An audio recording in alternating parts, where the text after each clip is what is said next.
Billionaires Bunker's ending was largely centered around Max and Asia's attempt to leave the titular bunker in hopes of getting a dialysis machine for the dying Mimi. Why did things come to that? Minerva was a blue-collar worker specializing in constructing megastructures. She used to earn enough to make ends meet, but not enough to live luxuriously. As a result, one day she made the decision to construct a bunker of doom for billionaires, stage an event of extinction-level proportions, herd them inside, and then use AI-generated versions of those billionaires to steal money from their accounts. The first part of that plan was a success. Mimi, a resident of the bunker, began to feel extremely sick while Minerva and her crew were carrying out the second part of the plan. Asia, Mimi's stepdaughter, ran a diagnosis with the help of the bunker's AI, Roxanne, and discovered that she had an extremely rare disease called hepatic encephalopathy. The only solution was dialysis, and the bunker's medical department didn't have the equipment. Since Asia was determined to keep Mimi alive, she joined forces with Max, the man responsible for her elder sister Annie's death, to escape the bunker and get a dialysis machine. Did they succeed or fail? What can we expect in a second season of Billionaires Bunker if it gets greenlit? With a major spoiler warning, let's find out. Falcon was scammed successfully.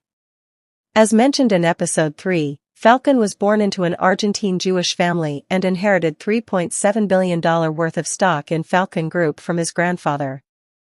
Over the years, his net worth grew immensely. If he lost even 1% of his fortune, he wouldn't notice, but that amount could fund a common person's lifestyle for generations. Minerva only wanted a fraction of his money, and the only obstacle was Falcon's childhood friend and financial advisor, Oswaldo. Oswaldo entered the picture on his own, offering to buy 18% of Tixa, one of the largest tech companies in Mexico, something Falcon had been eyeing for a long time. Minerva was aware that Oswaldo believed he was dealing with the genuine Falcon when the deal was approved by Roxanne's Digital Falcon.